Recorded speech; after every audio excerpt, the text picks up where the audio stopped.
Tapi perlu diketahui ya, tanah itu tidak ada yang memiliki. Yang memiliki tanah itu negara. Orang itu hanya menguasai. Negara kemudian memberikan hak kepemilikan.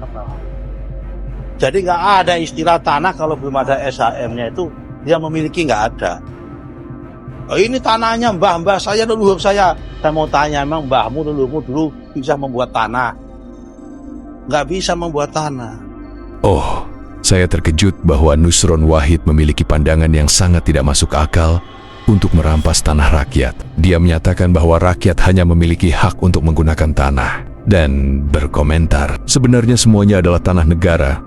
Dia juga mempertanyakan dari mana asalnya tanah waris yang dimiliki rakyat. Katanya, dari mana jalannya tanah warisanmu, emangnya mbahmu menciptakan tanah? Sungguh, saya tidak tahu apa motivasinya agar bisa diterima sebagai menteri. Seolah-olah dia mengabaikan akal sehatnya, hingga menghasilkan pemikiran yang sangat aneh. Mari kita berikan pemahaman yang lebih baik kepada mereka.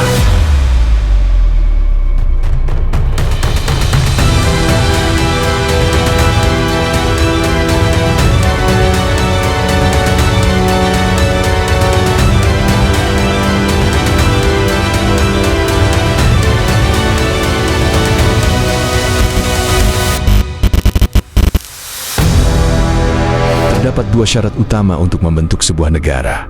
Pertama, tanah atau wilayah. Kedua, rakyat. Namun di mana letak pemerintah dalam hal ini? Sebenarnya, pemerintah tidak selalu ada dan keberadaannya juga tidak mutlak diperlukan. Karena pada dasarnya pemerintah hanyalah sebuah organisasi. Apakah keberadaan organisasi ini sangat krusial? Jawabannya tidak selalu. Ketika sebuah organisasi bubar, apakah rakyat akan hilang? Tentu saja tidak. Lalu, bagaimana kemudian sebuah organisasi bisa muncul di tengah masyarakat? Ketika jumlah rakyat semakin banyak, mereka mulai bermusyawarah untuk mempermudah kehidupan sehari-hari. Dalam proses ini, timbul kebutuhan akan pembantu untuk mengelola urusan bersama, sehingga mereka sepakat untuk membentuk sebuah organisasi dan memberikan imbalan berupa gaji. Dari situlah pemerintah pertama kali terbentuk. Jika kita mengibaratkan negara sebagai sebuah rumah, maka rakyat adalah majikan, dan pemerintah berperan sebagai pembantu atau asisten rumah tangga.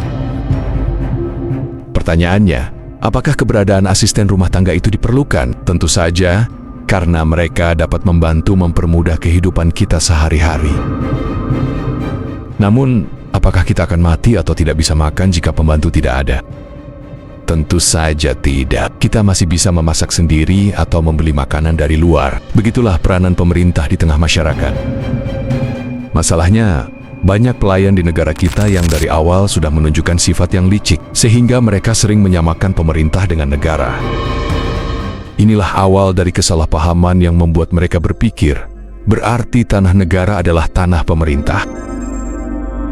Ini adalah pemikiran yang keliru. Mereka telah salah memahami dan kemudian menggunakan pandangan yang salah tersebut untuk mengklaim hak atas sesuatu yang bukan milik mereka.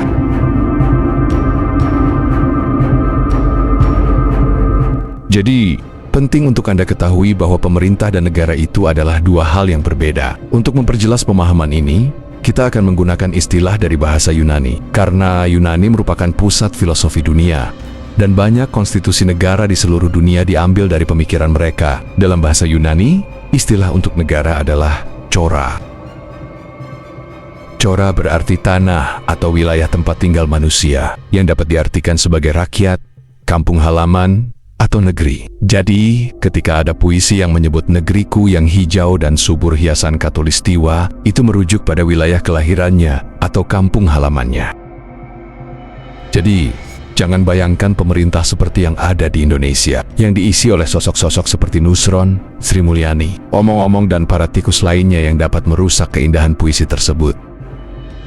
Sementara itu dalam bahasa Yunani, rakyat disebut demos. Oleh karena itu, ketika Anda menyebutkan istilah demokrasi atau negara demokrasi, itu berarti kedaulatan rakyat, karena demokrasi berasal dari dua kata, yaitu demos dan kretos. Demos berarti rakyat, sementara kretos berarti majikan, pemilik, pencipta, tuan, dewa, atau Tuhan. Konsep ini sejalan dengan filosofi Latin yang menyatakan bahwa Vox Populi, Vox Dei, yang berarti suara rakyat adalah suara Tuhan, atau kehendak rakyat adalah kehendak Tuhan.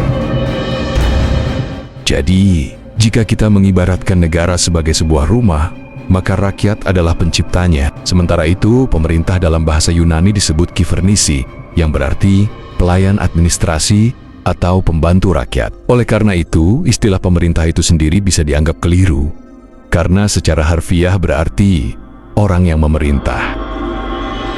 Pertanyaannya, bagaimana mungkin seorang pelayan yang digaji bisa memerintah tuannya? Ini jelas merupakan suatu kesesatan, dan kesalahan paradigma inilah yang membuat para pelayan rakyat semakin jauh dari fungsi mereka. Seharusnya sebagai pelayan, mereka berlutut kepada majikan. Namun, akibat kekeliruan ini, pelayan tersebut justru meletakkan kakinya di atas kepala majikannya. Jadi, jika bangsa ini ingin selamat, kita perlu melakukan revolusi kesadaran. Kita harus berhenti menggunakan istilah pemerintah, karena itu dapat membuat mereka besar kepala dan lupa diri. Oleh karena itu, kita perlu segera mengganti istilah yang digunakan untuk menyebut mereka. Berikut adalah beberapa istilah yang lebih akurat untuk kivernisi. Pertama, babu. Kedua, pelayan. Ketiga, abdi. Empat, mandataris. Kelima, pekerja. Dan yang terakhir, pembantu. Atau, adakah istilah lain dari daerah Anda yang mungkin lebih sesuai? Dengan demikian, pertanyaan ini pun terjawab, bukan? Jika ada yang mengatakan, apa mbahmu yang menciptakan tanah? Anda bisa menjawab, sungguh kesalahan besar. Siapa bilang pemerintah yang menciptakan tanah? Tanah itu adalah ciptaan Tuhan. Negara merupakan wilayah tempat tinggal rakyat, sedangkan pemerintah, yang lebih tepat disebut kivernisi, adalah organisasi yang bertugas melayani rakyat. Jadi jangan sampai para pelayan ini menginjak kepala majikannya yaitu rakyat, lalu mengatasnamakan negara.